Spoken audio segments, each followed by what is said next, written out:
Ready? Start. Sir, 40 years ago, when we achieved our independence, it was not the end of our fight, but a beginning of a new fight, a fight against poverty and a fight to make freedom a reality for our teeming millions. All of us are partners in this great struggle and have to go a long way to achieve our objectives. We have to ensure a better life for our children and find more jobs for our young men. During the last 50 years, we have covered a long journey, a journey not of comforts alone, but of many hardships, difficulties, and dangers. But as you know, we are today stronger than ever before.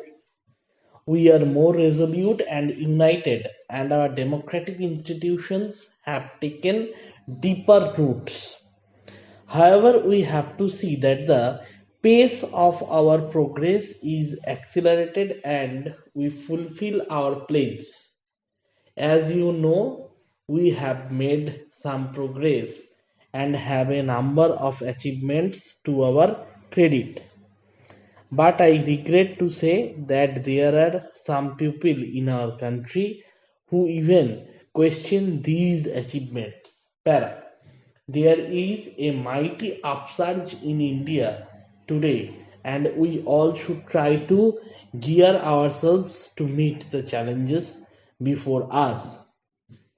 We should strive for unity and strength to achieve our objectives. Any temporary difficulty or our failure to do things should not lead us to believe that there has been no progress. We do make mistakes sometimes, but these cannot nullify our achievements. While we criticize ourselves for our shortcomings, we should not overlook our many achievements. We have to do some heart searching and decide what the shape of things should be. Para. Almost every year, as you know, we face droughts in some parts of the country and floods in others. But the impact of such tragedies today is not the same it used to be years ago. Previously, whenever there was a drought in rural areas, there was hardly any assistance from outside. But things are quite different now. We take immediate steps to rush aid to the affected areas and face the calamity unitedly.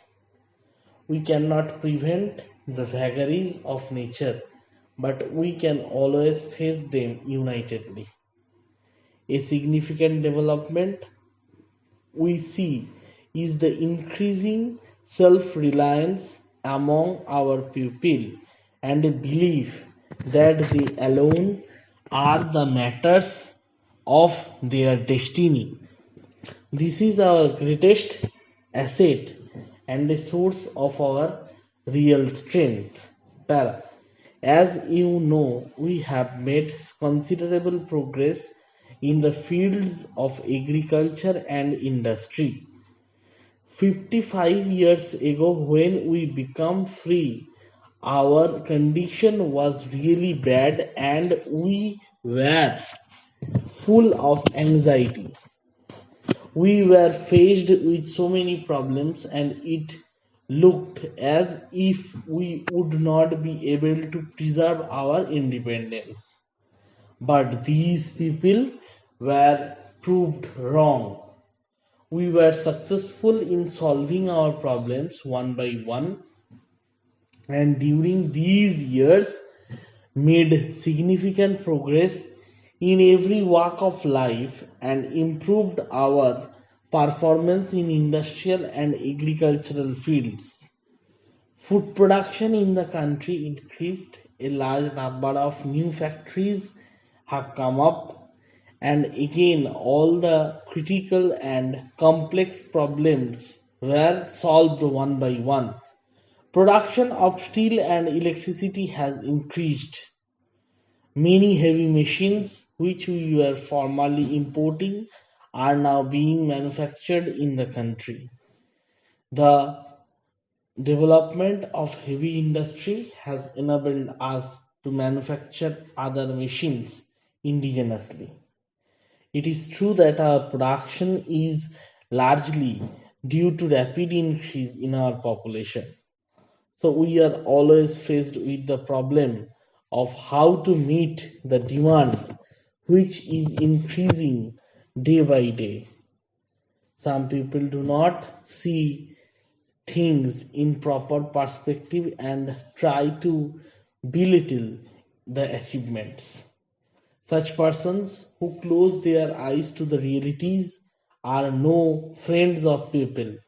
Para, I would like to take this opportunity to thank our armed forces for their heroic and courageous deeds.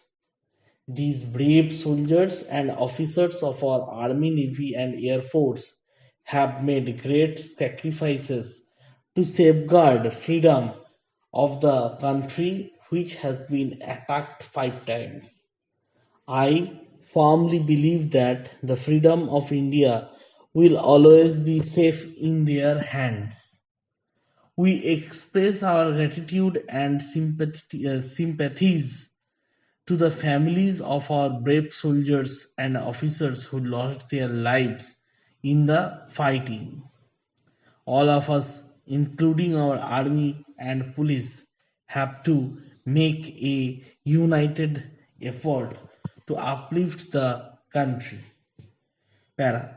We fully realize that the real strength of a nation depends on its progress, on its ideology, on the unity of its people, on the readiness of its people to make sacrifices. We see lot of tension in the world today. The real question before us is whether we want to put away our energies in endless agitation and quarrels, or whether we want to look into our future and act to make it really prosperous. Today we find restlessness among our youth and others. This restlessness is not peculiar to us alone. Youth all over the world want more and more participation in political and social affairs of the country at large. This is a universal phenomenon today.